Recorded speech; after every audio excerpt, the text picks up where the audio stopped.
Emerging and re-emerging infectious diseases and their infection control practices. Emerging diseases are new identified organisms causing new health problems. Re-emerging diseases are known organisms which have previously been controlled but are now increasing in incidence. Emerging infections.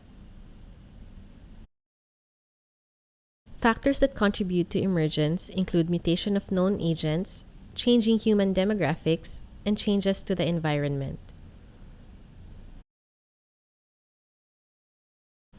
Many diseases have been traced back to animal carrier hosts. Transmission occurs when host-human contact takes place.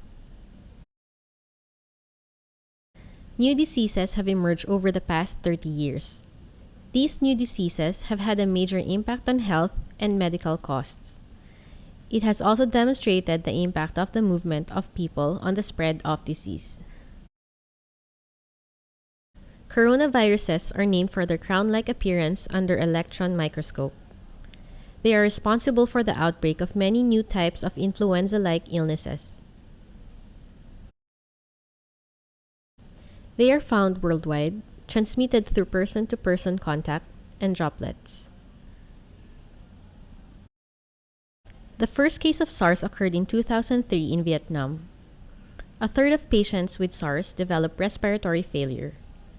It has resulted in the deaths of nearly 800 people worldwide. SARS initially presents with common flu-like symptoms. In 2012, a novel coronavirus was identified in the Middle East. MERS, as it became known, caused rapid onset respiratory failure, with half the diagnosed patients dying from the disease. Cases of MERS have occurred in all the Gulf states and a few cases in Europe, North Africa, and recently the United States. MERS presents initially as a respiratory infection with fever. It should be suspected in patients living in the GCC countries who present with these symptoms.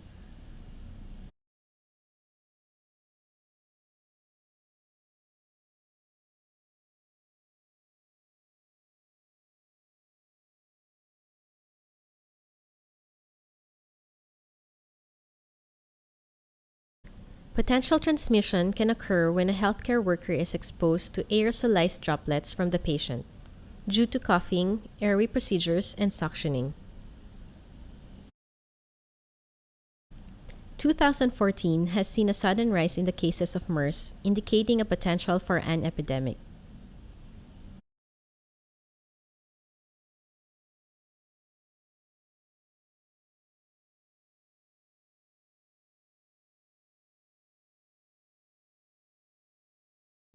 Other types of influenza virus have been linked with mild seasonal outbreaks and more severe epidemics such as swine flu and bird flu.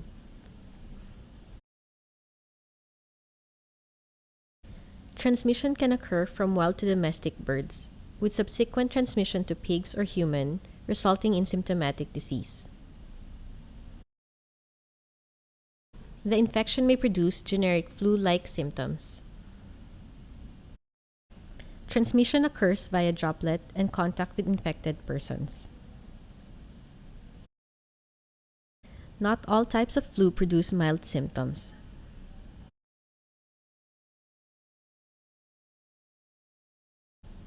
The 1918 flu epidemic killed more people than the First World War.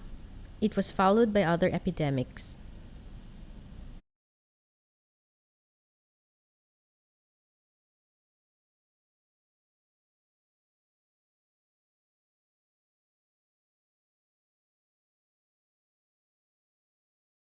Cross-species transmission may lead to infection in the new host. Novel H1N1 virus, or the swine flu outbreak in 2009, led to more than 284,000 deaths worldwide to date. Swine flu is a hybrid type A influenza virus. From the United States, the new virus spread rapidly around the world. It presented with generic flu-like symptoms followed by respiratory failure. Transmission is the same as for other types of influenza strains.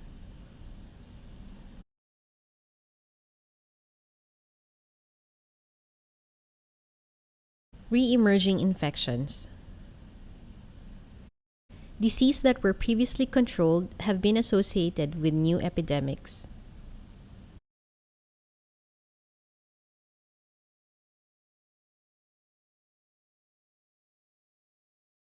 The containment of disease requires appropriate protection to prevent transmission. This protection may involve use of PPE or isolation of the patient.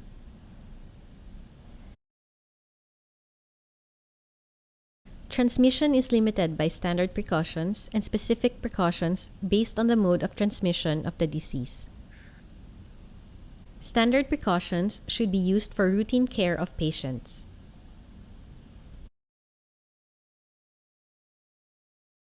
The use of standard precautions should be practiced with each patient contact to limit the risk of cross-infection.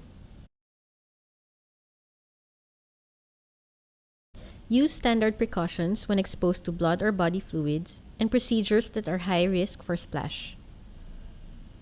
Procedures which induce coughing and when invasive procedures are being utilized. The 5 moments of hand hygiene have been shown to reduce cross-contamination significantly.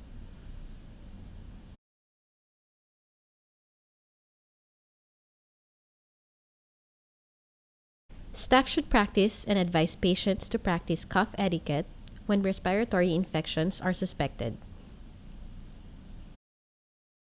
Airborne precautions limit the risk of infection from aerosolization. Besides influenza, TB, chickenpox, measles are further examples of airborne infections requiring appropriate precautions. In the ambulance setting, the use of N95 mask for the staff, surgical mask on the patient, and no recirculation of the AC can significantly reduce the risk of transmission.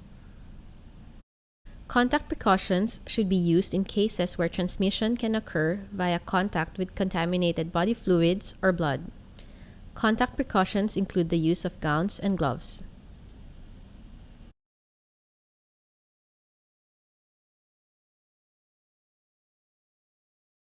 Immunization can protect against some infections and should be considered an important part of the healthcare workers' prevention program.